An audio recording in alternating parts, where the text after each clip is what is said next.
गांव में बसे एक छोटे से परिवार की कहानी जो अपने साधारण जीवन में अपनी मेहनत, संघर्ष और भाग्य के खेल को समझने की कोशिश कर रहा था। इस कहानी का मुख्य पात्र था राजू, जो एक गरीब किसान था। राजू का जीवन अपने छोटे से खेत, परिवार और गांव के कामकाज में ही सिमटा हुआ था। वह बहुत मेहनती था और हर रोज खेत में घंटों काम करता था, लेकिन फिर भी उसका जीवन कठिनाइयों से भरा हुआ था। राजू के दिन खेत में काम करने और रातें उसकी फसल की चिंता में गुजरती थीं। एक दिन जब वह खेत में हल चला रहा था, तब उसकी पत्नी, गीता, घर पर बैठी हुई सोच रही थी कि उनके जीवन में कभी सुख समृद्धि आएगी या नहीं। गीता बहुत धार्मिक थी और हर रोज भगवान से प्रार्थना करती थी कि उनके परिवार की मुश्किलें कम हो, लेकिन राजू का हमेशा एक ही कहना था, भगवान पर भरोसा रखना अच्छी बात है, पर मेहनत के बिना कुछ नहीं मिलता। गीता उसे समझाती, राजू, मेहनत के साथ साथ भाग्य भी जरूरी होता है, भगवान पर भरोसा रखना चाहिए। राजू अक्सर इस बात पर हंसते हुए कहता, भाग्य कोई नहीं लिखता, अपने हाथों से अपनी तकदीर बनानी पड़ती है। एक बार गांव में एक पंडित आए। पंडित जी की दूर दूर तक प्रसिद्धि थी कि वह लोगों का भविष्य बता सकते थे।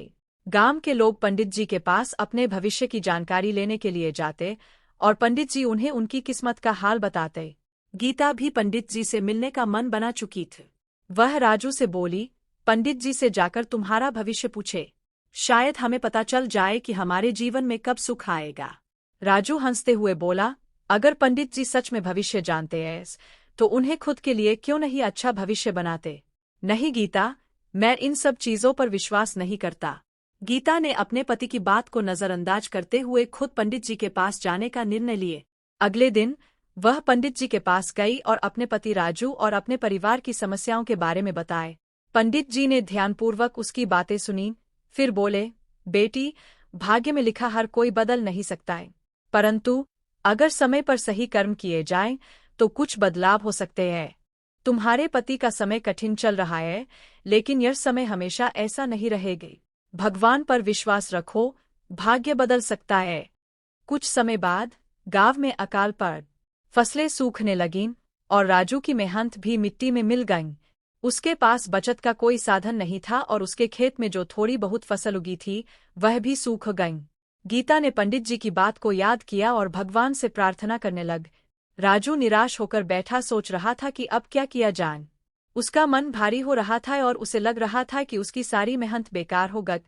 तभी एक दिन गांव में खबर फैली कि सरकार किसानों की मदद के लिए योजना शुरू कर रही है। राजू ने सुना और थोड़ा उम्मीद बंध हुई। राजू ने गांव के सरपंच के साथ मिलकर उस योजना के बारे में जानकारी जुटाई और आवेदन किए। हालांकि उसे बहुत उम्मीद नहीं थी कि कुछ खास मदद मिलेगी, लेकिन उसने प्रयास करना सही समय। कुछ दिनों बाद राजू को सरकारी सहायता मिली, जिससे उसकी परेशानियां कुछ कम हुई। भाग्य और मेहनत का मेल। यह घटना राजू के लिए एक सबक बन गई। उसने समझा कि भाग्य और मेहनत एक ही सिक्के के दो पहलू हैं। मेहनत से परिणाम मिलते हैं, लेकिन कुछ चीजें भाग्य पर भी निर्भर करती है। गीता ने मुस्कुराते हुए कहा, मैंने कहा था ना, भगवान हमारी सुनेंगे। पंडित जी ने भी यही कहा था कि सही समय आने पर भाग्य साथ देगा।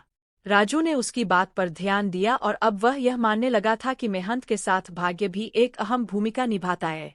लेकिन वह यह भी जानता था कि भाग्य तभी साथ देता है जब इंसान सही दिशा में प्रयास करता रहे।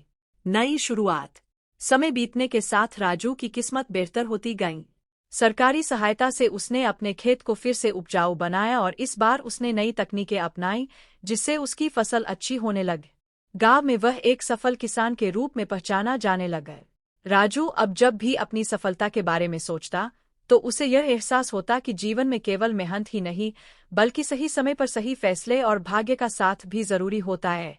वह अक्सर गांव के अन्य लोगों को कहता, भाग्य वही लिखता है जो अपनी मेहनत के साथ विश्वास भी रखता है। भगवान सबका भला करते हैं, बस हमें सही समय पर सही दिशा में कदम बढ़ाना होता है। अंत में राजू और गीता का जीवन अब सुखमय हो गया था।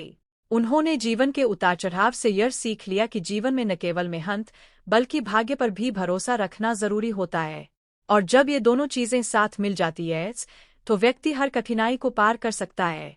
इस कहानी से यह संदेश मिलता है कि जीवन में हमें मेहनत तो करनी ही चाहिए, लेकिन साथ ही भाग्य पर भी विश्वास रखना चाहिए। हर किसी का भाग्य अलग होता है, लेकिन वह भाग्य कब और कैसे बदल सकता है, यह हमारे सही समय पर लिए गए निर्णयों और हमारी निरंतर मेहनत पर निर्भर करता है। भाग्य का लिखा हमेशा बदल सकता है, लेकिन उसके लिए सही समय, मेहनत और ईश्वर में आस्था की भी जरूरत होती है।